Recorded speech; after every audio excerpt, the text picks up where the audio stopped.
the heart of a traditional Mediterranean diet, mainly vegetarian, much lower in meat and dairy, and uses fruit for dessert, so no surprise those eating that way had very low heart disease rates compared to those eating standard Western diets. This landmark study, though, has been cited to suggest that all types of fat, animal or vegetable, was associated with the appearance of new atherosclerotic lesions in our coronary arteries feeding our hearts. About 100 men were given angiograms at baseline, then 2 years later looking for the development of lesions like this, before and after, all the while monitoring their diets every year. Only about 1 in 20 eating lower-fat diets had new lesions, compared to about 8 in 20 on more typical American diets, around 33% or more fat.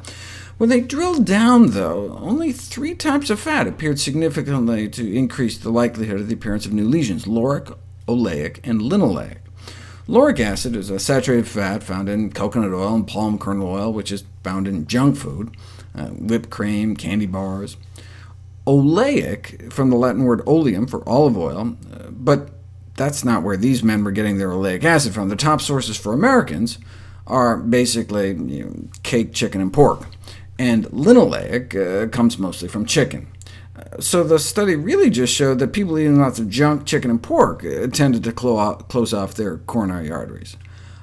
To see if major sources of plant fats, like olive oil or nuts, help or hurt, ideally we do a multi-year randomized study. We take thousands of people and have a third eat nuts, a third eat more olive oil, and a third do essentially nothing, to see who does better. And that's exactly what was done. The PREDIMED study took thousands of people at high risk for heart disease in Spain, who were already eating a Mediterranean-ish diet, and randomized them into 3 groups for a couple years, one with added extra virgin olive oil, one with added nuts, and a third group that was told to cut down on fat, but they didn't, so basically ended up as a no dietary changes control group. What happened to the amount of plaque in their arteries over time?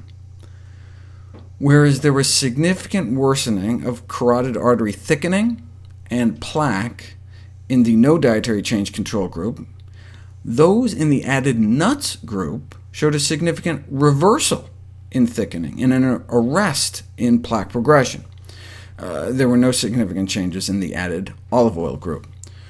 The richness of the plant-based Mediterranean diet, potentially beneficial foods such as fruits, vegetables, beans, nuts, whole grains, and olive oil, believed to explain its cardioprotective effects, these results suggest that nuts really are a preferable source of fat to olive oil, and may delay the progression of atherosclerosis, the harbinger of future cardiovascular events such as stroke. Adding nuts appeared to cut the risk of stroke in half. Note, though, they were still having strokes. Half as many strokes, so the nuts appeared to be helping, but they were still eating a diet conducive to strokes, and heart attacks. All 3 groups had basically the same heart attack rates, the same overall death rates. That's what Dr. Ornish noted when he wrote in, "No significant reduction in the rates of heart attack, death from cardiovascular causes, or death from any cause, just that stroke benefit." But hey, that's something. A Mediterranean diet is certainly better than what most people are consuming, but even better may be a diet based on whole plant foods shown to reverse heart disease, not contribute to it.